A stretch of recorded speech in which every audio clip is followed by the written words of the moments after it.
ವಿರುದ್ಧವಾಗಿ ಪೂಜ್ಯ ವೀರೇಂದ್ರ ಹೆಗಡೆ ಅವರ ವಿರುದ್ಧವಾಗಿ ಅಪಪ್ರಚಾರ ಮಾಡುವಂತ ಒಂದು ಪರಂಪರೆ ನಡೆದು ಬರ್ತಾ ಇತ್ತು. ಅದರ ವಿರುದ್ಧವಾಗಿ ತೀರ್ಥಹಳ್ಳಿ ತಾಲೂಕಿನಲ್ಲಿ ಒಂದು ವಿಶೇಷವಾದ ಹೋರಾಟವನ್ನು ಮಾಡಬೇಕು ಅಂತ ಹೇಳಿ ಗೆಳೆಯ ರಾಘವೇಂದ್ರ ಅವರು ಅವರೆಲ್ಲ ಸಂಘಟನೆಗಳು ಏನು ಪ್ರಾರಂಭ ಮಾಡಿದ್ರು ಅದಕ್ಕೆ ನಾವೆಲ್ಲ ಇವತ್ತು ಕೈಯನ್ನು ಜೋಡಿಸಿ ಅವರ ಜೊತೆಗೆ ಧರ್ಮಸ್ಥಳ ವಿರೋಧಿಗಳಿಗೆ ಎಚ್ಚರಿಕೆಯನ್ನು ಕೊಡುವಂತ ಒಂದು ಕೆಲಸವನ್ನು ಮಾಡೋದಕ್ಕೆ ಬಹಳ ದೊಡ್ಡ ರೀತಿಯಲ್ಲಿ ಸೇರಿದಂತೆ ಎಲ್ಲ ಧರ್ಮಸ್ಥಳ ಮಂಜುನಾಥ ಸ್ವಾಮಿಯ ಭಕ್ತಾದಿಗಳೇ ಮತ್ತು ಪೂಜ್ಯ ವೀರೇಂದ್ರ ಹೆಗಡೆ ಅವರ ಅನುಯಾಯಿಗಳಿಗೆ ವಿಶೇಷವಾದಂತಹ ಅಭಿನಂದನೆಗಳನ್ನು ಹೇಳ್ತಾ ವೇದಿಕೆಯಲ್ಲಿರುವಂತಹ ಕ್ಷೇತ್ರದ ಶಾಸಕರಾದ ಆರ್ಗ ಜ್ಞಾನೇಂದ್ರ ಅವರು ಮತ್ತು ವೇದಿಕೆಯಲ್ಲಿರುವಂತಹ ಎಲ್ಲ ಆತ್ಮೀಯ ಆಹ್ವಾನಿತ ಬಂಧುಗಳು ಹೆಚ್ಚು ಮಾತನಾಡುವಂಥದ್ದನ್ನ ಒಂದು ವಿಶೇಷವಾದ ಸಂದರ್ಭ ಹೇಳ್ತಾರೆ ಜನ. ನಾವು ಪಕ್ಷಾತೀತವಾಗಿ ಸೇರಿದ್ದೀವಿ ಅನ್ನೋದನ್ನ ರಾಘವ ಹೇಳಿದ್ರು, ಸೋಮಶೇಖರ್ ಹೇಳಿದ್ರು. ಪಕ್ಷಾತೀತ ಪ್ರಶ್ನೆ ಅಲ್ಲ, ನಾವೆಲ್ಲಿ ಹುಟ್ಟಿದ್ದೀವಿ, ಯಾವ್ದ್ರಿಂದ ಹುಟ್ಟಿದ್ದೀವಿ, ಯಾವ ಧರ್ಮದ ಪರವಾಗಿ ನಾವು ಇದ್ದೀವಿ ಅನ್ನೋದನ್ನ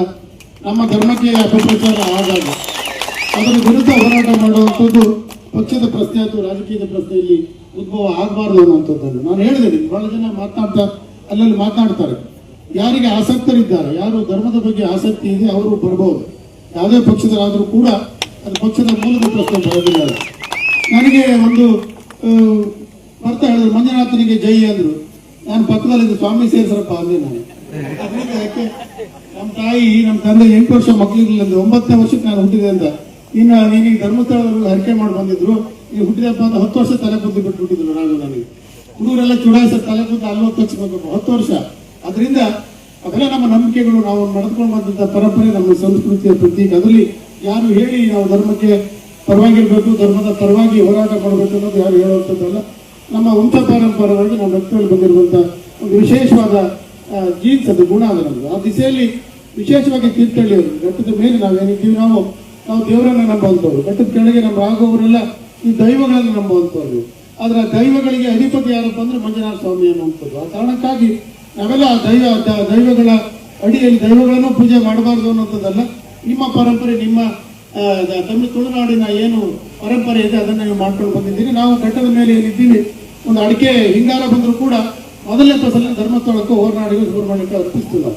ಅದರಿಂದ ನಮ್ಮ ಮುಡಿಯನ್ನು ಕೂಡ ಧರ್ಮಸ್ಥಳಕ್ಕೆ ಅರ್ಪಿಸುವಂತ ಕೆಲಸವನ್ನ ನಾವೆಲ್ಲ ಮಾಡ್ತಾ ಇದ್ದೀವಿ. ಅದಕ್ಕೆ ಅಪಪ್ರಚಾರ ಮಾಡಿದಂತ ಯಾರ್ಯಾಗ ವಿರುದ್ಧ ಈ ತರದ ಒಂದು ಬೃಹತ್ ಪ್ರತಿಭಟನೆ ತೀರ್ಥಹಳ್ಳಿ ಐತಿಹಾಸಿಕವಾಗಿ ನಡೀತು ಅನ್ನೋದನ್ನ ನಾವೆಲ್ಲ ಪಾಲನೆ ಮಾಡಬೇಕಾಗ್ತದೆ. ಯಾವುದೇ ಜಾತಿ, ಮೇಲ್ಜಾತಿಯಿಂದ ಹಿಡಿದು ತಳಜಾತಿವರೆಗೆ ನಾವೆಲ್ಲ ಸೇರಿದ್ದೀವಿ. ನಾವು ಯಾರ್ಯಾರು ಧರ್ಮಸ್ಥಳದ ಹೆಸರಿನಲ್ಲಿ ವಿಶೇಷವಾಗಿ ಪೂಜ್ಯ ವೀರೇಂದ್ರ ಹೆಗಡೆ ಅವರು ಸ್ಥಾಪನೆ ಮಾಡಿದಂತ ಅವರ ಸಮಾಜಮುಖಿ ಕಾರ್ಯಕ್ರಮಗಳಲ್ಲಿ ಅನುಭವವನ್ನು ಪಡೆದಿದ್ದಾರೆ, ಅನುಕೂಲವನ್ನು ಪಡೆದಿದ್ದಾರೆ. ಅವರೆಲ್ಲರೂ ಸ್ವಯಂ ಪ್ರೇರಿತರಾಗಿ ಇಲ್ಲಿ ಬಂದಿದ್ದಾರೆ. ಮೊನ್ನೆ ನಾವು ಕಳೆದ 3-4 ದಿನದ ಹಿಂದೆ ಜ್ಞಾನೇಂದ್ರ ಅವರು, ನಾನು, ರಾಘು ಅಥವಾ ನಮ್ಮ ಜೀವನ ಜೈನ್ ಅವರು ಯಾರ್ಯಾರು ನಮ್ಮ ಇಲ್ಲಿ ಹೋರಾಟದಲ್ಲಿ ಭಾಗಿಯಾಗಿದ್ದಾರೆ ಎಲ್ಲ ಕೂತು ಸಮಾಲೋಚನೆ ಮಾಡಿದ್ವಿ. ನಾವು ಹೆಚ್ಚು ಮಾತನಾಡೋದ್ರಿಂದ ಅಥವಾ ಯಾರಿಗೂ ಬೈಯೋದ್ರಿಂದ ಯಾರನ್ನ ಹೆಸರು ತೆಗಿಬಾರ್ದು. ನಾವು ಹೇಳೋದು ಯಾರ ಹೆಸರುಗಳು ಬೇಡ. ಆ ದೇವರು ಅವ್ರಿಗೆ ಒಳ್ಳೆ ಬುದ್ಧಿ ಕೊಡ್ಲಿ ಅನ್ನೋ ಅಷ್ಟನ್ನೇ ನಾವು ಪ್ರಚಾರ ಮಾಡೋರು. ಅವ್ರ ಮೂಲಗಳನ್ನ ಹುಡುಕ್ತಾ ಹೋಗಬಾರ್ದು ನಾವು. ಇನ್ನೇ ವಿಧಾನಸಭೆಯಲ್ಲೂ ಕೂಡ ನೀವು ನೋಡಿದ್ದೀವಿ, ನೀವು ವಿರೋಧ ಪಕ್ಷ, ಆಡಳಿತ ಪಕ್ಷದ ಎಲ್ಲರೂ ಕೂಡ ಅದರ ಯಾರು ಅಪಪ್ರಚಾರದ ವಿರುದ್ಧವಾಗಿ ಮಾತನಾಡಿದ್ದಾರೆ ಅವರೆಲ್ಲರಿಗೂ ಅಭಿನಂದನೆಗಳನ್ನು ಹೇಳೋಣ ನಾವು. ಅದು ಜ್ಞಾನೇಂದ್ರ ಇರ್ಬೋದು, ಸುನೀಲ್ ಕುಮಾರ್ ಇರ್ಬೋದು, ಇನ್ನೊಬ್ರು ಇರ್ಬೋದು. ಜೊತೆಗೆ ಆಡಳಿತ ಪಕ್ಷದ ಪರವಾಗಿ ಮಾನ್ಯ ಡಿ.ಕೆ. ಶಿವಕುಮಾರ್ ಸ್ವತಃ ಉಪಮುಖ್ಯಮಂತ್ರಿಗಳು ಅತ್ಯಂತ ಗಡಸಾಗಿ ಮಾತನಾಡಿದ್ದಾರೆ. ಅವರು ಧರ್ಮದ ಪರವಾಗಿ ನಾನು ಹಿಂದುವಾಗಿ ಹುಟ್ಟಿದ್ದೀನಿ, ಹಿಂದುವಾಗೇ ನಾನು ಇರುವಂತ, ಹಿಂದುವಾಗಿ ಸಾಯ್ತೀವಿ ಅನ್ನುವಂತ ಆ ತರದಲ್ಲಿ ಇರುವಂತಹ ಒಂದು ಹೋರಾಟವನ್ನು ಅವರು ಮಾಡಿದ್ದಾರೆ. ಆ ಕಾರಣಕ್ಕಾಗಿ ಇದು ಧರ್ಮದ ವಿರುದ್ಧವಾಗಿ, ಧರ್ಮ ಸ್ಥಳದ ವಿರುದ್ಧವಾಗಿ ನಡೆದಂತಹ ಅಪಪ್ರಚಾರ ಇವತ್ತು ನಿನ್ನೆ ಅದೆಲ್ಲ ಬಹಳ ವರ್ಷಗಳಿಂದ ಅದೊಂದು ಚಾಳಿಯಾಗಿ ಮಾಡ್ಕೊಂಡು ಬಂದ್ಬಿಟ್ಟಿದ್ದಾರೆ. ಮೊನ್ನೆ SIT ರಚನೆ ಆಗುವವರೆಗೆ ಕೂಡ ಅದು ಮುಖವಾಡ ಧರಿಸಿದ ವ್ಯಕ್ತಿ ನನಗೆ ಮುಖವಾಡ ಧರಿಸುವ ಅವಶ್ಯಕತೆ ಏನಿತ್ತು ಅನ್ನುವಂಥದ್ದು. ಮುಖವಾಡ ತೆಗೆದು ತನಗೆ ಏನೋ ಅನ್ಯಾಯ ಇದನ್ನು ಹೇಳಬೇಕಾಗಿತ್ತು. ಅದು ಮುಖವಾಡವನ್ನು ಹಾಕೊಂಡು ಹೇಳುವಂಥದ್ದು ಇದೆಯಲ್ಲ, ಅದು ಮತ್ತೆ ಧರ್ಮಕ್ಕೆ ಮಾಡಿದಂತ ಅಪಪ್ರಚಾರ ಅನ್ನೋದನ್ನು ಕೂಡ ನಾವೆಲ್ಲ ಹೇಳಬೇಕಾಗ್ತದೆ. ಈಗ ಅದ್ರ ವಿರುದ್ಧವಾಗಿ ಬಹಳ ಜನ ತಾಯಂದಿರು ಇಡೀ ತಾಲೂಕಿನ ಮೂಲೆಗಳಿಂದ ಬಂದಿದ್ರು. ಒಬ್ರು ಮಾತಾಡಿದ್ರಿ, ನಾವೆಲ್ಲ ಧರ್ಮಸ್ಥಳದ ಕ್ಷೇತ್ರ ಅಭಿವೃದ್ಧಿಯಿಂದ ನಾವು ಬಹಳಷ್ಟು ಅನುಕೂಲಗಳನ್ನು ಪಡೆದಿದ್ದು, ಆರ್ಥಿಕವಾಗಿ ಸಶಕ್ತರಾಗಿದ್ದೀವಿ. ನಾವು ಪೂಜ್ಯ ವೀರೇಂದ್ರ ಹೆಗಡೆ ಅವರ ಸಮಾಜಮುಖಿ ಕೃಷಿ ಮತ್ತು ಬೇರೆ ಬೇರೆ ಎಲ್ಲ ತರದ ಸಮಾಜಮುಖಿ ಕಾರ್ಯಕ್ರಮಗಳಿಂದ ನಾವೆಲ್ಲ ಉಪಕೃತರಾಗಿದ್ದೀವಿ ಅನ್ನೋದು. ಆ ಕಾರಣಕ್ಕಾಗಿ ಇವತ್ತಿನ ಈ ಹೋರಾಟ ಒಂದು ಧರ್ಮದ ಪರವಾದ ಹೋರಾಟ, ಧರ್ಮದ ವಿರೋಧಿ ಅಪಪ್ರಚಾರದ ವಿರೋಧಿಗಳ ವಿರುದ್ಧ ಹೋರಾಟ. ಇದು ಶಾಶ್ವತವಾಗಿ ನಡ್ಕೊಂಡು ಹೋಗಬೇಕು. ಇನ್ನೇ ಗೃಹ ಸಚಿವರು ಮಾತನಾಡಿದ್ದಾರೆ, ಇನ್ನೇ ಅವರು ವಿಧಾನಸಭೆಯಲ್ಲಿ ಮಾತನಾಡಿಲ್ಲ. ಇದನ್ನ ಯಾರ್ಯಾರು ಇದರ ಹಿಂದಿದ್ದಾರೆ, ಸ್ವತಃ ಉಪಮುಖ್ಯಮಂತ್ರಿ ಡಿ.ಕೆ. ಶಿವಕುಮಾರ್ ಅವರು ಇದರಿಂದ ಬಹಳ ದೊಡ್ಡ ಷಡ್ಯಂತ್ರ ಇದೆ ಅಂತ ಹೇಳಿದ್ರು.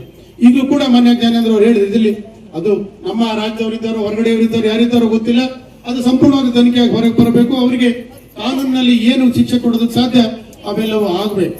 ಅದು ನಮ್ಮ ನಂಬಿಕೆಯ ವಿರುದ್ಧ ಅವರ ಅಪಪ್ರಚಾರ, ನಮ್ಮ ಧರ್ಮದ, ನಮ್ಮ ಪರಂಪರೆ, ನಮ್ಮ ಸಂಸ್ಕೃತಿಯ ವಿರುದ್ಧ ಅಪಪ್ರಚಾರವನ್ನು ಮಾಡುವ ಯಾರೇ ಆಗಿರಲಿ ಅದನ್ನ ಕಾನೂನಿನಲ್ಲಿ ಏನು ಸಾಧ್ಯ ಖಂಡಿಸುವಂತ ಕೆಲಸವನ್ನ, ಅದು ಶಿಕ್ಷಿಸುವಂತ ಕೆಲಸವನ್ನ ಸರ್ಕಾರ ಮಾಡಬೇಕು ಅನ್ನುವಂತ ನಾನು ಸರ್ಕಾರಕ್ಕೆ ವಿಶೇಷವಾದಂತಹ ಮನವಿಯನ್ನ ನಿಮ್ಮ ಮೂಲಕ ಮಾಧ್ಯಮದಲ್ಲಿ ಮಾಡ್ಕೊಳ್ಳುವಂಥದ್ದು.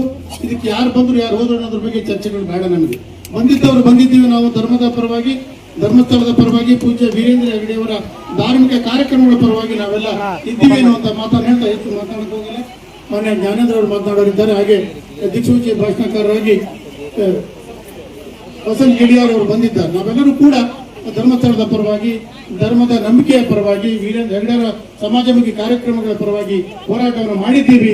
ಯಾರ್ಯಾರು ಇದನ್ನು ವಿರೋಧ ಮಾಡಿದ್ದಾರೆ ಅವರೆಲ್ಲರಿಗೂ ಧಿಕ್ಕಾರ ಹಾಕುವಂತ, ಅವರೆಲ್ಲರನ್ನೂ ಏನು ಕಾನೂನಿನಡಿ ಶಿಕ್ಷಿಸುವಂತ ಕೆಲಸವನ್ನು ಸರ್ಕಾರ ಬಹಳ ಬೇಗ ಮಾಡಲಿ ಅನ್ನುವಂತ ಆರೈಕೆಯನ್ನು ಮಾಡ್ತಾ ಬಂದಂತ ಎಲ್ಲರಿಗೂ ನಿಮ್ಮೆಲ್ಲರಿಗೂ ವಿಶೇಷವಾದಂತ ಅಭಿನಂದನೆಗಳನ್ನು, ಕೃತಜ್ಞತೆಗಳನ್ನು ಹೇಳ್ತಾ ನಮ್ಮ ಮಾತು ಮುಗಿಸಿ. ಶಿವಮೊಗ್ಗ ಸುದ್ದಿ ಪ್ರತಿಕ್ಷಣ ನಿಮ್ಮೊಂದಿಗೆ.